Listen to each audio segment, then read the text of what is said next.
बांग्लादेश में हिंदुओं पर हमले तो बढ़े ही, वहीं बांग्लादेशी कट्टरपंथियों की अपनी आजादी की भी कद्र नहीं रही। साल 1971 में भारत की मदद से बांग्लादेश को पाकिस्तान से आजादी मिली थी, लेकिन कट्टरपंथियों ने आजादी की निशानी को भी मिटाकर रख दिया। और पाकिस्तान की खुफिया एजेंसी आईएसआई के इशारे पर प्रदर्शनकारियों ने मुजीबनगर में 1971 की याद में बने शहीद मेमोरियल स्थल में लगी प्रतिमाओं को तोड़ दिया। वहां से जो तस्वीरें सामने आईं, उसमें एक स्टैचू का ऊपरी सिर का हिस्सा टूटा नजर आया, जबकि कई प्रतिमाओं के सिर टूटे दिखे। शहीद मेमोरियल स्थल में पाकिस्तान के तत्कालीन मेजर जनरल आमिर अब्दुल्ला खान नियाजी की भारतीय सेना के सामने सरेंडर करते हुए एक स्टैचू बनाई गई थी, जिसे आईएसआई के इशारे पर तोड़ दिया गया, क्योंकि स्मारक स्थल पाकिस्तान के आत्मसमर्पण की याद दिलाता है, जो भारत की मदद से सफल हुआ था। इसलिए आईएसआई ने सरेंडर के जख्म को मिटाने की पूरी कोशिश की और स्मारक स्थल पर लगी दर्जनों प्रतिमाएं तोड़ दी, जिसका मलबा वहां चारों तरफ फैला दिखाई दिया।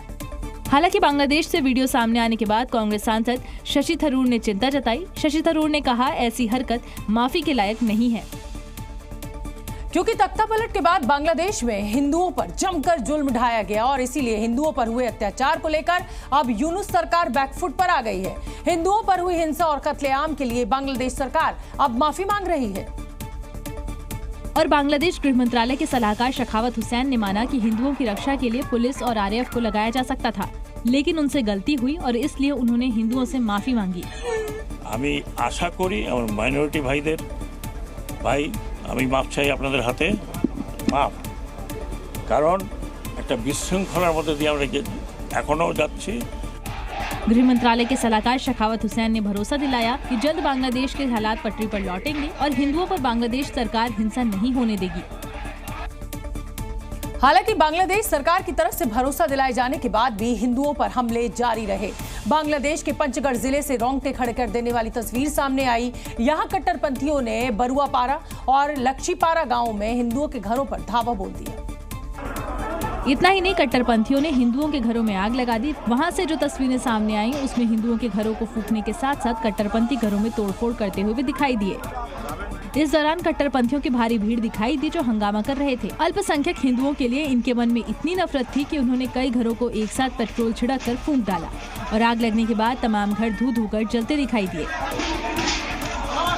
जब तक घर सुलगते रहे, तब तक कट्टरपंथी वहीं मौजूद रहे और उन्होंने अल्पसंख्यक हिंदुओं की बर्बादी का जश्न मनाया।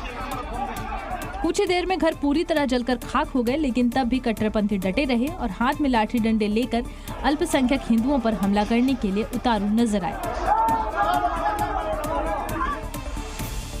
क्योंकि शेख हसीना के देश छोड़ने के बाद बांग्लादेश में हिंदुओं पर हमले हो रहे हैं और इसीलिए कट्टरपंथियों के खिलाफ लोगों का गुस्सा भड़क गया है। अमेरिका के ह्यूस्टन में 300 से ज्यादा भारतीय, अमेरिकी और बांग्लादेशी मूल के हिंदुओं ने आज प्रदर्शन किया। और सेव हिंदू के पोस्टर बैनर लेकर हिंदू ह्यूस्टन में इकट्ठे हुए। प्रदर्शनकारियों ने अमेरिका के राष्ट्रपति जो बाइडेन से बांग्लादेश में अल्पसंख्यकों के खिलाफ अत्याचार रोकने और हिंदुओं की रक्षा करने के लिए तुरंत निर्णायक कदम उठाने की मांग की।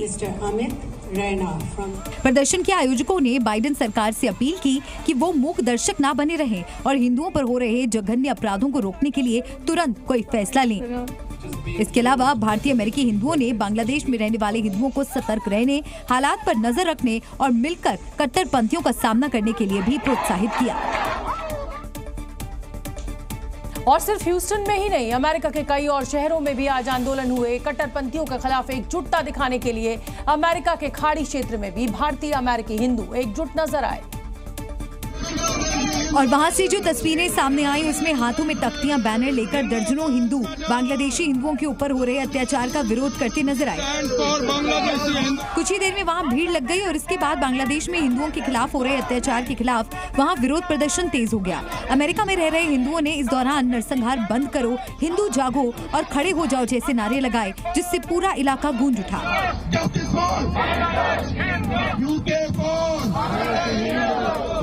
अमेरिकी हिंदुओं ने बांग्लादेश में हिंदू समुदाय के ऊपर हो रहे हमलों की निंदा की और बांग्लादेशी सरकार से अपराधियों को न्याय के कटघरे में लाने और हिंदुओं की सुरक्षा सुनिश्चित करने के लिए तुरंत कार्रवाई करने की मांग उठाई। वहीं राजस्थान में भी बांग्लादेशी हिंदुओं पर हो रहे हमलों के खिलाफ लोगों का गुस्सा फूट पड़ा। राजस्थान के बांसवाड़ा जिले में सैकड़ों लोग कट्टरपंथियों के विरोध में सड़कों पर उतर आए। और ये लोग हिंदुओं पर अत्याचार बंद करो के नारे लगाते हुए कलेक्टर ऑफिस पहुंचे।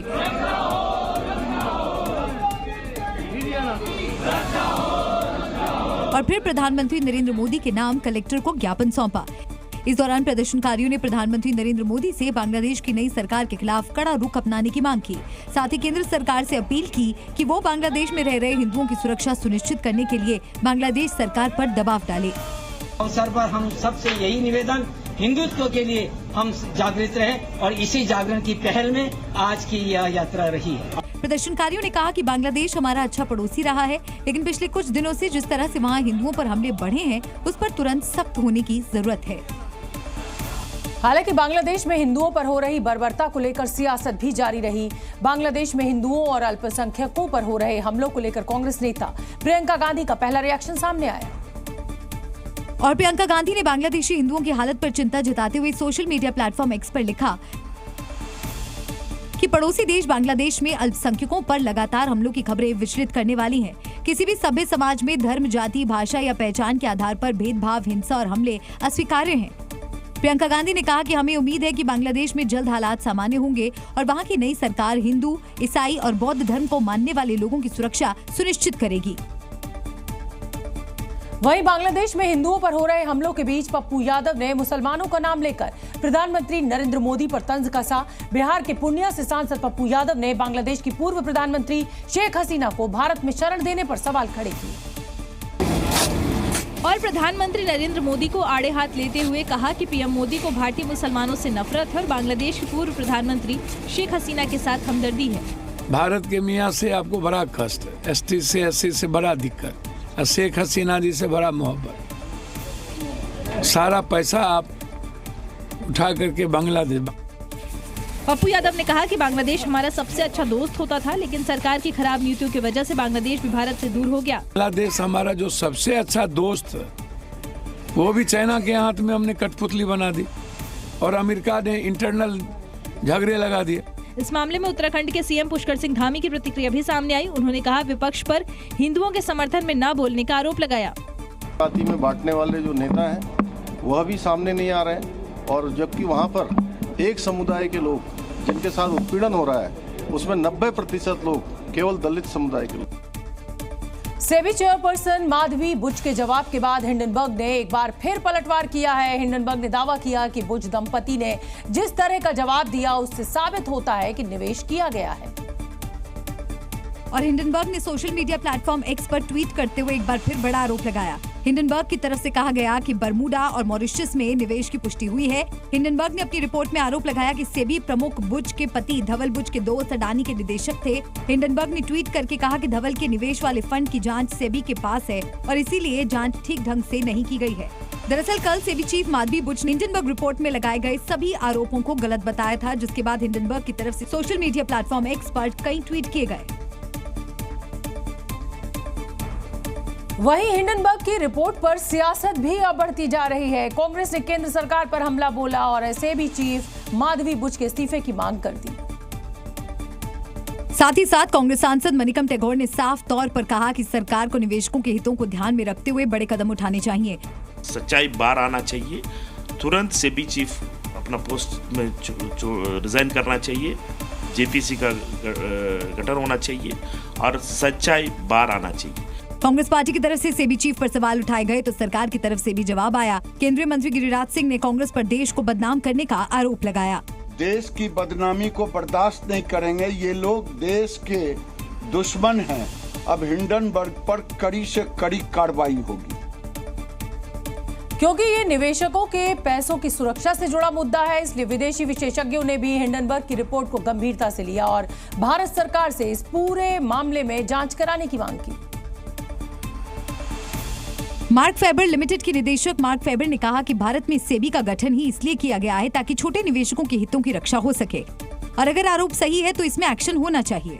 अयोध्या के बाद अब कन्नौज में भी समाजवादी पार्टी का एक नेता रेप के आरोपों में घिर गया है। कन्नौज पुलिस ने नाबालिग से रेप की कोशिश के आरोप में समाजवादी पार्टी के नेता नवाब सिंह यादव को गिरफ्तार कर लिया है। समाजवादी पार्टी के नेता नवाब सिंह यादव पर नाबालिग लड़की ने नौकरी का झांसा देकर यौन शोषण करने का आरोप लगाया है। घटना की सामने आई वीडियो में नवाब सिंह यादव एक महिला के साथ दिखाई दिया। बताया जा रहा है कि नवाब सिंह ने नाबालिग और उसकी बुआ को नौकरी देने के बहाने बुलाया था और नाबालिग से रेप करने की कोशिश की, जिसके बाद नाबालिग की बुआ ने 112 नंबर डायल कर पुलिस बुलाई और देर रात मौके पर पहुंची पुलिस ने नवाब सिंह यादव को गिरफ्तार कर लिया। 112 पे सूचना प्राप्त हुई थी जिसमें लड़की ने शिकायत करी थी कि मेरे कपड़े उतार दिए, गलत काम करने का प्रयास किया गया। सूचना का तत्काल संज्ञान लेते हुए थाना पुलिस और पीआरबी मौके पे पहुंची थी, जहां पे लड़की को बरामद किया गया और आपत्तिजनक हालत में अभियुक्त नवाब सिंह को भी हिरासत में लिया गया। नवाब सिंह की गिरफ्तारी के बाद भारी संख्या में उनके समर्थक सदर कोतवाली के बाहर जमा हो गए, जिन्हें पुलिस ने समझा बुझाकर वापस भेजा। वहीं रेप की कोशिश के आरोपों से घिरे नेता नवाब सिंह की गिरफ्तारी के बहाने बीजेपी ने समाजवादी पार्टी पर हमला बोला।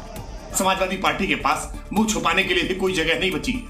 पहले अयोध्या के मोहित खान और अब कन्नौज में समाजवादी पार्टी का नवाब सिंह यादव, ये समाजवादी पार्टी का चरित्र है।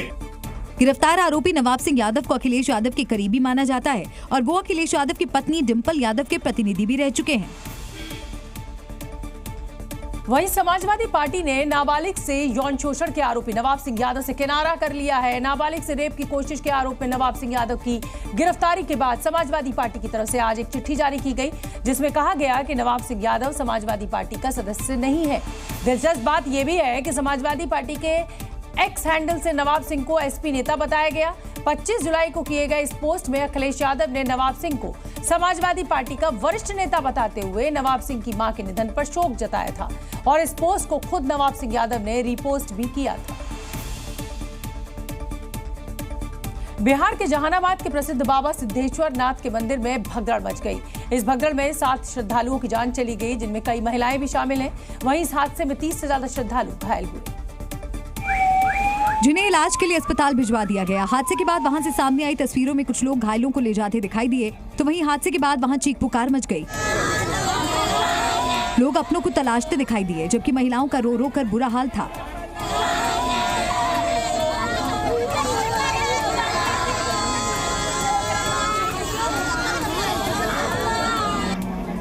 बताया गया कि मंदिर परिसर में एक फूल बेचने वाले दुकानदार का श्रद्धालु से विवाद हो गया। कुछ ही देर में ये विवाद इतना बढ़ गया कि मारपीट शुरू हो गई और फिर वहां अफरा तफरी मच गई। तो दोनों में डंडा चलने लगा तो सब पीछे भगदड़ हो गया था। आदमी पर आदमी गिरने लगे, काफी भीड़ था, आदमी पर कितना लोग चप के मर गए। हादसे की जानकारी मिलते ही पुलिस प्रशासन की टीम मौके पर पहुंची और हालात को संभालने में जुट गई। दरअसल चौथी सोमवारी पर जलाभिषेक के लिए बाबा सिद्धेश्वर नाथ के मंदिर में श्रद्धालुओं की भारी भीड़ उमड़ी, लेकिन छोटी सी घटना के बाद वहां हालात बिगड़ गए और भगदड़ मचने पर श्रद्धालु इधर उधर भागने लगे, मर गया, जिसमें कई लोगों ने अपनी जान गंवा दी। हालांकि प्रशासन ने दावा किया कि मंदिर परिसर में सुरक्षा के पुख्ता इंतजाम किए गए थे। 3 सोमवारी के बाद ये चौथी सोमवारी थी। जैसी सतर्कता है हम लोग उससे ज्यादा सतर्क थे। घटना की जानकारी मिलते ही आरजेडी सांसद सुरेंद्र यादव भी मौके पर पहुंचे और हालात का जायजा लिया। उन्होंने दोषियों को सख्त सजा देने और मृतकों के परिवार के एक सदस्य को नौकरी देने की मांग की। राष्ट्रीय जनता दल महागठबंधन एक जांच टीम बनाएगी और जांच टीम में जो दोषी लोग पाए जाएंगे उसको बख्शा नहीं जाएगा, चाहे वो कोई लोग भी हो। प्रदेश के मुख्यमंत्री नीतीश कुमार ने घटना पर दुख जताया और मृतकों के परिजनों को 4-4 लाख रुपए के मुआवजे का ऐलान किया। मध्य प्रदेश के उज्जैन में महाकाल मंदिर में दर्शन करने पहुंचे बीजेपी विधायक अनिल जैन के खिलाफ कांग्रेस ने मोर्चा खोल दिया है। कांग्रेस ने अनिल जैन पर नियमों के उल्लंघन का आरोप लगाया है। साथ ही उनके खिलाफ मुकदमा दर्ज करने की भी मांग की। दरअसल ये सारा विवाद अनिल जैन के उस वीडियो पर शुरू हुआ जिसमें वो महाकाल मंदिर के गर्भगृह में घुसकर पूजा करते दिखाई दिए। नियमों के मुताबिक महाकाल मंदिर के गर्भगृह में पंडित पुजारियों के अलावा साधु संतों, राष्ट्रपति, प्रधानमंत्री, मुख्यमंत्री, राज्यपाल और न्यायाधीशों को ही प्रवेश की अनुमति है। इसके बावजूद बीजेपी विधायक अनिल जैन ने अपने जन्मदिन के मौके पर गर्भगृह में जाकर महाकाल की पूजा की, जिस पर विवाद खड़ा हो गया। पावन के पवित्र माह में और इनके आदरणीय विधायक जी नियमों की, सुप्रीम कोर्ट के नियमों की धज्जियां उड़ाकर अंदर जाकर दर्शन करते हैं, तो अंधेरी नगरी चौपट राजा। कांग्रेस प्रदेश अध्यक्ष जीतू पटवारी ने भी सोशल मीडिया पर एक पोस्ट शेयर कर बीजेपी पर हमला बोला। उन्होंने कहा, बीजेपी नेताओं को बाबा महाकाल से ऊपर होने का भ्रम हो गया है। उत्तर प्रदेश के मेरठ में धर्मांतरण के रैकेट पर एक बड़ा खुलासा हुआ है। यहाँ गरीब हिंदुओं को प्रार्थना में आने के बहाने बहला फुसला कर ईसाई धर्म में परिवर्तन कराने का रैकेट चल रहा है। और हिंदुओं के धर्मांतरण का ये खेल कंकरखेड़ा थाना इलाके के खडौली गांव में चल रहा था, जहां एक घर में गरीब हिंदुओं को प्रार्थना के बहाने बुलाकर बहला फुसलाकर ईसाई धर्म अपनाने को मजबूर किया जा रहा था। इसी मकान के अंदर धर्म परिवर्तन का गोरख धंधा तो था, वो चलाया जाता था। यानी 1.5 साल से प्रवचन के बहाने लोगों को बुलाया जाता था और उसके बाद लोगों को हिंदुओं से ईसाई बनाने का काम जो था वो यहाँ पर किया जाता था। बताया जा रहा है कि खडौली गांव के इस घर में धर्मांतरण का ये रैकेट करीब 1 साल से चल रहा था, जहां हर रविवार को पूजा पाठ और इलाज के बहाने हिंदुओं का ब्रेन वॉश किया जाता था। हर रविवार को वहाँ पे हिंदुओं को बुलाकर और उन्हें जो है कि इस तरीके से आप पूजा पाठ करो, इस तरीके से जो है आप ठीक हो जाओगे, ऐसे हो जाओगे, वैसे हो जाओगे। तो एक बहुत बड़ा जो मिशनरी का एक कार्य है इनका चल रहा है, हर इतवार को चल रहा है। खडौली गांव में चल रहे इस धर्मांतरण रैकेट की जानकारी मिलने पर स्थानीय लोगों और हिंदू संगठनों ने पुलिस को जानकारी दी, जिसके बाद पुलिस ने घर पर छापा मारा और 5 लोगों को गिरफ्तार कर लिया। Zee News।